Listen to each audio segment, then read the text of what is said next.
मैं हूं नुमान सिद्दीक और आज के लेक्चर में हम डिस्कस करेंगे आयनाइजेशन एनर्जी। जैसा कि नाम से ही जाहिर है, आयनाइजेशन का मतलब है कि किसी भी एटम का आयंस में तब्दील होना, और एनर्जी मीन एनर्जी यानी एनर्जी को यूज़ करके किसी भी एटम को आयंस में तब्दील करने का जो अमल है उसको आयनाइजेशन एनर्जी कहते हैं।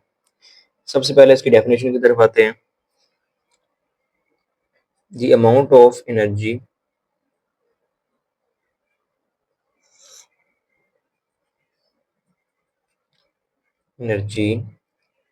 required to remove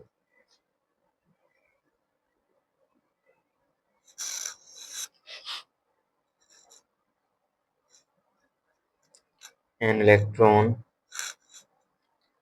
from isolated gaseous atom।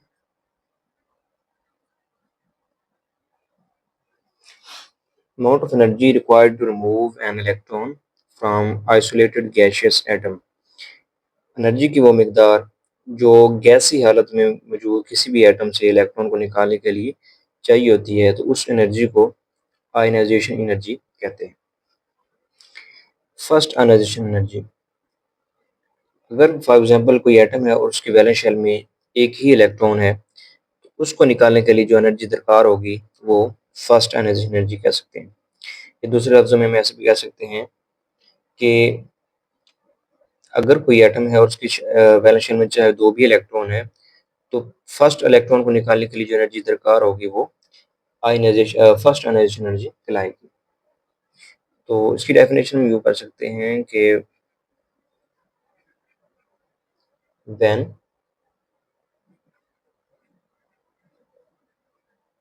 There is only one electron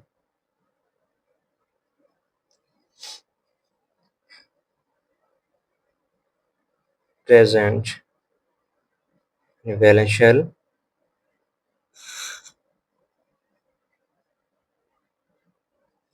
the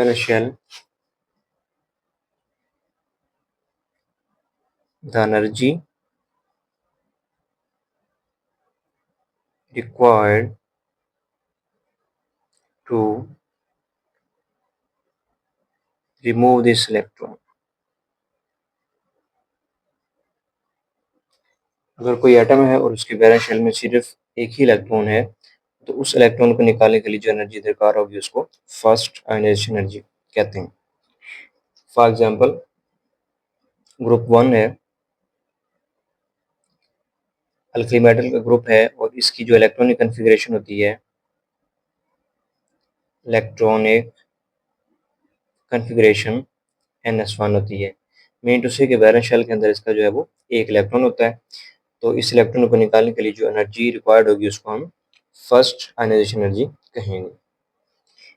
अब इसका जो यूनिट है आयनाइजेशन एनर्जी जो है वो किलो जॉल पर मोल इसमें एक्सप्रेस की जाती है, ये इसका यूनिट है। फॉर एग्जांपल, फर्स्ट ग्रुप का एलिमेंट है सोडियम, मेटल है, वैलेंस शेल में एक इलेक्ट्रॉन है। एक इलेक्ट्रॉन जब ये लूज करेगा +1 चार्ज आएगा और इसकी जो एनर्जी की वैल्यू होगी वो आएगी +496 और साथ आ जाएगा इसका यूनिट 496 किलो जॉल पर मोल। तो ये जो है फर्स्ट इलेक्ट्रॉन को निकालने के लिए, चूंकि इसके पास था ही एक इलेक्ट्रॉन, और इस इलेक्ट्रॉन को निकालने के लिए जो है वो 496 किलो जॉल एनर्जी रिक्वायर्ड होगी। एग्जाम्पल 2 की तरफ आते हैं।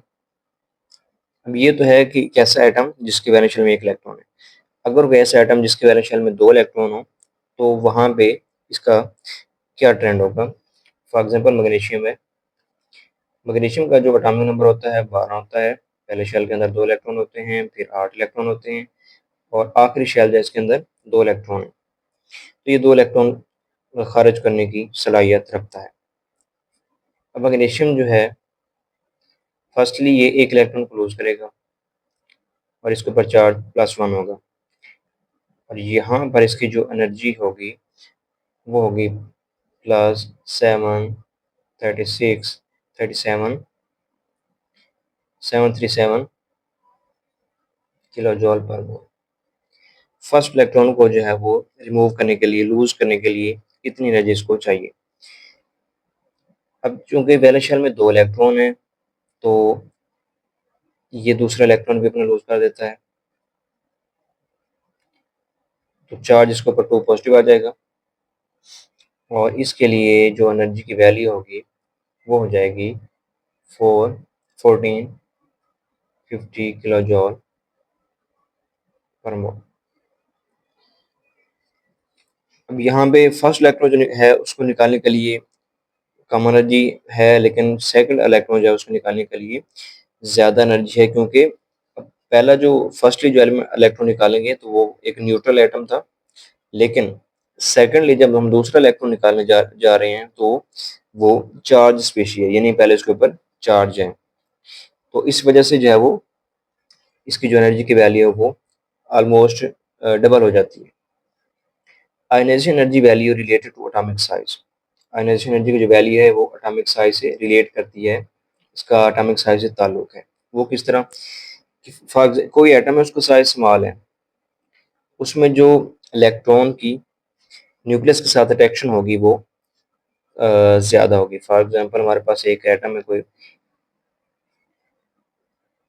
उसका जो है वो एक ही लेट्स सपोज ये उसका न्यूक्लियस है, यहाँ पे इलेक्ट्रॉन पड़ा है, तो अब ये जो साइज इसका स्मॉलर है, छोटे साइज का एटम है, तो न्यूक्लियस के करीब है, और करीब होने की वजह से जो फोर्स ऑफ अट्रैक्शन है वो मैक्सिमम है। तो चूंकि smaller size, stronger attraction between valence electron and nucleus, और इसके लिए जो एनर्जी की वैल्यू होगी वो भी हाई होगी, higher value of ionization energy. तो इसलिए कहा जाता है कि इसका जो ट्रेंड है वो अलोंग पीरियड लेफ्ट राइट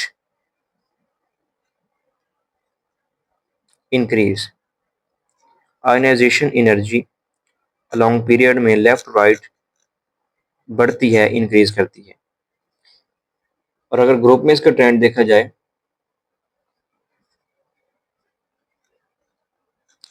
तो टॉप टू बॉटम इसकी जो वैल्यू है वो डिक्रीज होती है। अब इसकी क्या रीज़न है कि जो आयनाइजेशन एनर्जी वैल्यू है ये टॉप टू बॉटम डिक्रीज क्यों हो रही है?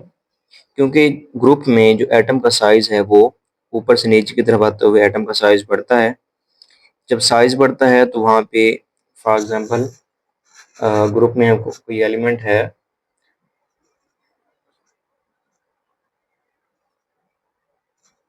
ये लेट्स सपोज उसका न्यूक्लियस है, और यहाँ पे इलेक्ट्रॉन पड़ा है, तो न्यूक्लियस अब जैसे जैसे एटम का साइज बढ़ता जाएगा तो जो न्यूक्लियस है और वैलेंस शेल है इसके दरमियान फासला बढ़ जाएगा, यानी दरमियान में और शेल भी आ जाएंगे, और जिसको शील्डिंग इफेक्ट कहते हैं, यानी वो इलेक्ट्रॉन को शेल जो है वो शील्ड शील्ड का काम करते हैं दरमियान वाले। इस वजह से जो न्यूक्लियस है वो वैलेंस शेल के इलेक्ट्रॉन के ऊपर उतनी फोर्स नहीं लगा पा रहा होता जितनी उसे लगानी चाहिए, यानी फोर्स ऑफ अट्रैक्शन कम हो जाती है। अब यहाँ पे दो चीज़ें आ गई, जब साइज बढ़ गया फोर्स ऑफ अट्रैक्शन कम हो गई, जब फोर्स ऑफ अट्रैक्शन कम हो गई तो न्यूक्लियस की जो आखिरी शेल के ऊपर इलेक्ट्रॉन के ऊपर ग्रिप थी वो भी कम हो गई, तो यहाँ से फिर इलेक्ट्रॉन निकालना आसान है, इजी है, तो इसलिए इस इलेक्ट्रॉन को निकालने के लिए जो एनर्जी है वो भी थोड़ी दरकार होगी। इसी वजह से जैसे जैसे ग्रुप में हम जाएंगे टॉप टू बॉटम एनर्जी की जो वैल्यू है वो डिक्रीज कर जाएगी। अब पीरियड के जो वैल्यू हम कह रहे हैं कि जी पीरियड में लेफ्ट और राइट की वैल्यू इंक्रीज करती है, तो यहाँ पे एक एक्सेप्शन आती है। बोरॉन है, बेरिलियम है, सेकंड पीरियड है, यहाँ पे सेकंड पीरियड का एलिमेंट है, इसकी एनर्जी 899 है, और इससे अगला जो एलिमेंट है बोरॉन है उसकी वैल्यू 801 है। हम कह रहे हैं कि जी वैल्यू इंक्रीज करेगी, लेकिन यहाँ पे तो वैल्यू बेरिलियम की ज़्यादा है और इसकी अगला एलिमेंट की उसकी वैल्यू कम आ रही है। इसकी वजह यह है कि जो बोरॉन है, बोरॉन का एटॉमिक नंबर जो है वो 5 है, पहले शेल के अंदर 1s2 यानी एस सब शेल में है इसका इलेक्ट्रॉन, और अगले शेल जो है वो 2s2 फिर 2p1। इसका जो आखिरी शेल आखिरी इलेक्ट्रॉन है वो p सब शेल के अंदर है। बेरिलियम के केस में इसका एटॉमिक नंबर 4 है, पहले शेल के अंदर 2 इलेक्ट्रॉन, 1s2 2s2, ये इसकी इलेक्ट्रॉनिक कॉन्फ़िगरेशन। इसका जो आखिरी शेल है वो 2s2 है। अब यहाँ पे अगर हम देखें तो ये जो बेरिलियम है इसका जो साइज होगा वो स्मॉल साइज होगा और इसका जो साइज है वो लार्ज साइज है, क्योंकि यहाँ पे 3 सब शेल है और यहाँ पे 2 सब शेल है। तो साइज ऑफ एटम जो है सब शेल पे डिपेंड करता है। ये एटम जो है साइज में लार्ज होगा और ये स्मॉल होगा। जब साइज इसका बड़ा है तो यहाँ से इलेक्ट्रॉन जो है वो निकालना थोड़ा आसान होगा, तो इसलिए जब इसकी एनर्जी की वैल्यू कम होती है और इसकी जो एनर्जी की वैल्यू स्मॉल साइज होने की वजह से इसे ज़्यादा होती है। एक और एक्सेप्शन यहाँ पे ऑक्सीजन जो है इसकी एनर्जी की वैल्यू 1413 है और इससे पिछला एलिमेंट है उसकी वैल्यू ज़्यादा है। यानी ये इसी ही ग्रुप में सेकंड पीरियड की हम बात कर रहे हैं। नाइट्रोजन के बाद अगला एलिमेंट होता है ऑक्सीजन। यानी अगर हम ग्रुप में जाएं तो पहले नाइट्रोजन आएगा फिर ऑक्सीजन आएगा। तो इसकी वैल्यू ज़्यादा है, इसकी वैल्यू कम है। होना तो ये चाहिए कि ऑक्सीजन की वैल्यू ज़्यादा हो, लेकिन वो कम होती है। तो इसकी वजह ये है कि ऑक्सीजन जो है एटॉमिक नंबर 8 है। पहले शेल के अंदर जो है वो इसके 2 इलेक्ट्रॉन हैं, फिर दूसरे शेल के अंदर 2 इलेक्ट्रॉन हैं, फिर पी के अंदर 4 हैं। नाइट्रोजन का एटॉमिक नंबर 7 है, 1s2 2s2 2p3। अब यहाँ पे जो नाइट्रोजन के केस में जो पी के इलेक्ट्रॉन है ये सेपरेट होते हैं, यानी कि इसमें एक पेयर होगा और एक जो है वो अनपेयर्ड इलेक्ट्रॉन होगा। लेकिन ऑक्सीजन के केस में जो है वो 2 अनपेयर्ड इलेक्ट्रॉन होते हैं, अनपेयर कह रहा हूँ, 2 पेयर इलेक्ट्रॉन होते हैं। तो इन 2 पेयर की वजह से इलेक्ट्रॉन इलेक्ट्रॉन रिपल्शन होती है। Electron electron repulsion. ऑक्सीजन के केस में इलेक्ट्रॉन इलेक्ट्रॉन रिपल्शन होती है और इस रिपल्शन की वजह से ऑक्सीजन में से इलेक्ट्रॉन निकालना ईजी है, इसलिए इसको थोड़ी एनर्जी देकर जो है इलेक्ट्रॉन निकाला जा सकता है। यही वजह है कि इसकी एनर्जी की वैल्यू नाइट्रोजन से कम है।